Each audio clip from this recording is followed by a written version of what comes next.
सास कहती है बहू बुरी है तो लाई काय को। बहू कहती है सास बुरी है तो आई काय को। क्यों आई? समझ लेना कि वो बर्बाद होकर ही रहेगा। जम के बोलो क्या क्या क्या क्या। अपनी बड़ाई और पड़ोसी के घर की लड़ाई अगर तुम्हें अच्छी लग रही है तो समझ लेना कि एक दिन तुम बर्बाद होकर रहोगे। तुम पड़ोसी के घर में लड़ाई हो रही है और तुम बड़े खुश होकर, कितनी जोरदार लड़ाई हो रही है, सास ऐसा बोल रही, बहू ऐसा बोल रही और तुम्हें आनंद आ रहा है, समझ लेना कि तुम पड़ोसी के घर की लड़ाई को देखकर अगर खुश होते हो तो तुम्हारी जिंदगी का बर्बादी का सिरा है। उसके घर लड़ाई हो रही है ना तो थोड़ा भगवान से प्रार्थना करो दोनों में शांति बन जाए। प्रभु बहुत अच्छा घर है मेरे घर के पास का, बहुत अच्छे लोग हैं, ना जाने किसकी नजर लग गई उसको, बहुत अच्छा परिवार है बाबा, इसको अच्छा कर दो। एक लोटा जल शंकर जी को और चढ़ा दो अपने पड़ोसी के लिए, इनका प्रेम बढ़ जाए। अपनी बड़ाई जिस दिन अच्छी लगने लगे, वाह वाह मैंने जो करा बहुत अच्छा करा, मैंने ऐसा कर दिया, मैंने वैसा कर दिया, मैंने यूं कर दिया, मैंने यूं कर दिया, अपनी बड़ाई और पड़ोसी के घर की लड़ाई अगर अच्छी लगे तो समझ लेना कि सिरा प्रारंभ हो गया। हमें अपनी बड़ाई अच्छी नहीं लगना चाहिए और पड़ोसी के घर की लड़ाई भी अच्छी नहीं लगना चाहिए। समझौता हो, समझाओ अच्छे से।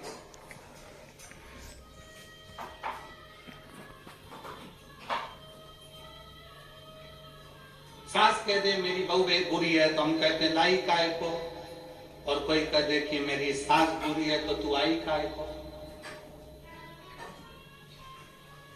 ना सास बुरी है ना बहू बुरी है, दोनों बुरी नहीं है।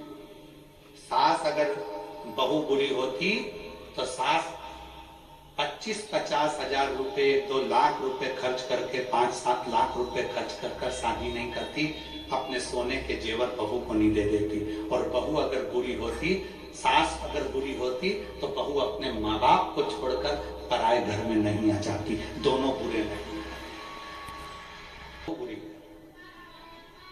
तो बुरा क्या है? सियोर वाला महाराज बुरा है क्या?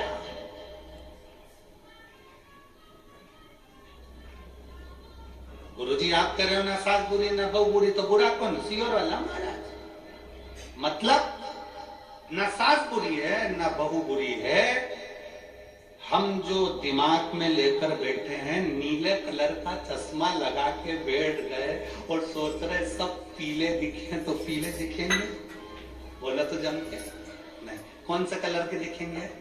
नीले। लाल कलर का चश्मा लगाया तो सब जम के बोलो जरा लाल दिखेंगे, काला लगाया तो काला दिखेंगे। सास ने जो चश्मा अपनी आंखों में चढ़ा लिया बहू के प्रति कि मेरी बहू ऐसी है, और चश्मा चढ़ गया उसके आंखों पर, उसके परिवार वालों ने चढ़ा दिया तुम्हारी बहू ऐसी, तुम्हारी बहू ऐसी, वो बहू ऐसी, वो बहू ऐसी, उसने चश्मा लगा लिया अपनी आंखों में, लेंस ऐसा लगा लिया कि वो बहू बुरी दिखने लगी, जो अच्छी दिखती थी वो बेकार दिखने लगी। बहू ने चश्मा चढ़ा लिया अपनी आंखों पर कि सास बुरी, तो वो बुरी दिखने लगी। अपने चश्मे को चेंज कर लिया, अपने चश्मे को बदल,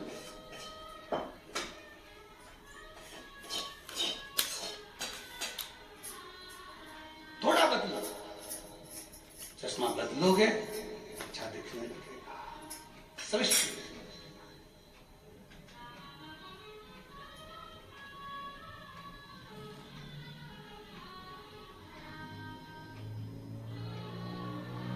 सास और बहू में एक बड़ा अंतर है। सास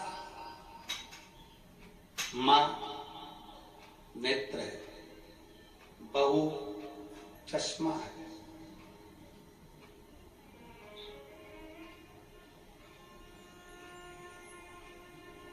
आंखों से अगर थोड़ा सा भी कमजोर दिखेगा तो चश्मे को साफ करोगे कि आंख साफ करोगे? जम के बोलो जरा।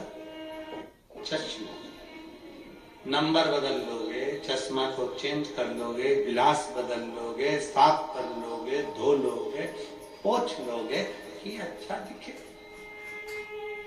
अच्छा नजर आए।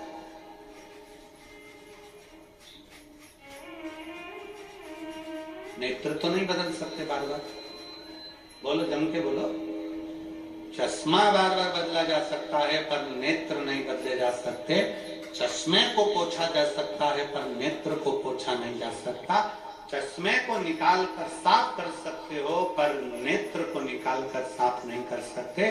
उसी तरह शिव तत्व कहता है कि घर में जो बहू है वो सास है, सास की पूरी जिंदगी इसी में निकल गई तो उसको बदलना तो मुश्किल है। बहुओं से निवेदन है थोड़ा सोच विचार, तुम चश्मे की तरह हो, थोड़ा बदलने का प्रयास करना, सब अच्छे दिखेंगे, सब अच्छे दिखेंगे, कोई बुरा नहीं होगा।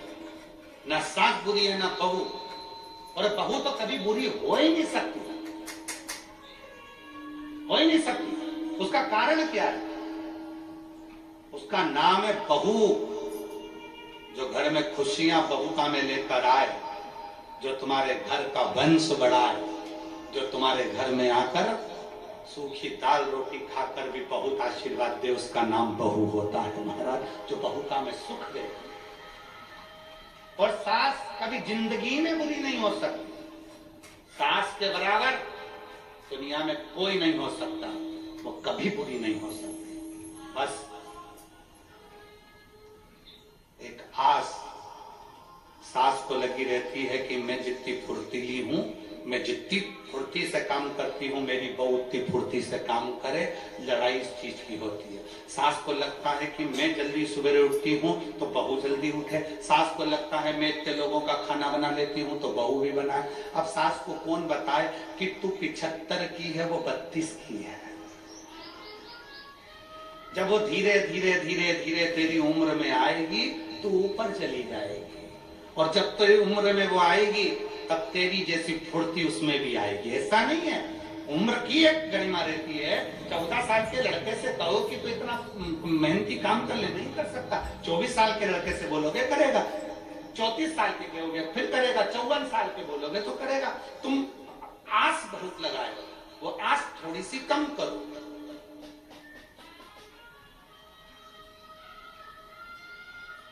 किसी को भरोसा दीजिए, विश्वास दीजिए, पर भरोसा तोड़िए नहीं। दुनिया में सबसे बड़ा दान है, अभी कथा में कहा था, तो वो विश्वास का दान है, भरोसे का दान है। चिंता मत करना, बाबा बैठा है। यीशु महापुराण की कथा करती क्या है? आप लोगों को भरोसा पैदा करती है आपके दिल में। सारी समस्या का हल श्री शिवाय नमस्तुभ्यम बोल बम का नारा है। थोड़ी मेहनत हाथ की, बाकी कृपा भोले नाथ की। कोई लेट बनता है, कोई जल्दी बनता है, शिव को जल चढ़ाने वाला एक दिन से जरूर। ये विश्वास तुम्हारे अंदर जागृत हो गया, भरोसा तुम्हारे भीतर जागृत हो गया। ये मेरा बुरा नहीं हो सकता।